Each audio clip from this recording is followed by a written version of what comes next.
டிஎன்பிசில ஊவேசாவை பத்தி ஒரு important question கேட்டுட்டே இருப்பாங்க.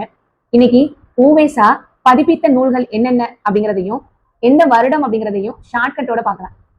சீவக சிந்தாமணி 1887. இதை எப்படி ஞாபகம் வச்சுக்கலாம் அப்படின்னா, எடிசனோட தலையை சீவிட்டாங்க. எடிசன் அப்படின்னா 87, சீவிட்டாங்க அப்படின்னா சீவக சிந்தாமணி.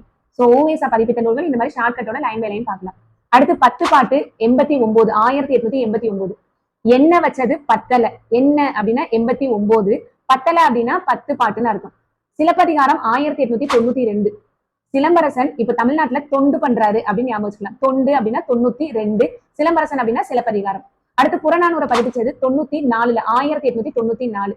நைனா ஒரு புறம்போக்கு அப்படின்னு ஞாபகம் வச்சுக்கலாம். நைனா அப்படின்னா 94, புறம்போக்கு அப்படின்னா புறநானூறு அப்படின்னு ஞாபகம் வச்சுக்கலாம். 1895 புறப்பொருள் வெண்பா மாலையை பதிப்பிச்சிருப்பாரு.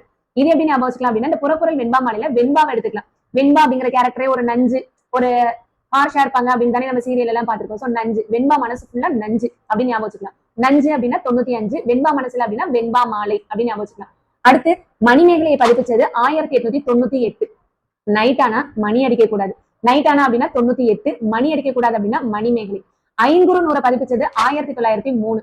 முட்டாள் கிட்ட 500 ரூபாய் கூட இல்ல அப்படின்னு ஞாபகம் வச்சுக்கலாம். முட்டாள் கிட்ட அப்படின்னா 1903, 500 ரூபாய் கூட இல்ல அப்படின்னா ஐங்குறு நூறு. 10 1904. நாளைக்கு கிளாஸ் போனாலே ஒரே பதற்றமா இருக்கு, நாளைக்கு கிளாஸ் போறதுக்கே பதட்டமா இருக்கு அப்படின்னு ஞாபகம் வச்சுக்கலாம். நாளைக்கு அப்படின்னா 1904, பதட்டமா இருக்கு அப்படின்னா 10 ஞாபகம் வச்சுக்கலாம். அடுத்து 1918 பரிபாடல பதிப்பிச்சிருப்பாரு. என்னோட பட்டு புடவைய பறிச்சுட்டு போயிட்டாங்க. பட்டு புடவை அப்படின்னா 18, பறிச்சுட்டு போயிட்டாங்க அப்படின்னா பரிபாடல். 1924 பெருங்கதையை பதிப்பிச்சிருப்பாரு.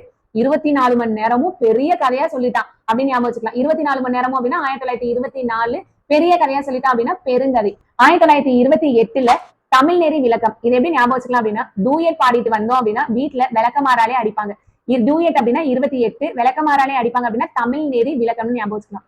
1930 தமிழ் விடு தூத பதிப்பிச்சிருப்பாரு.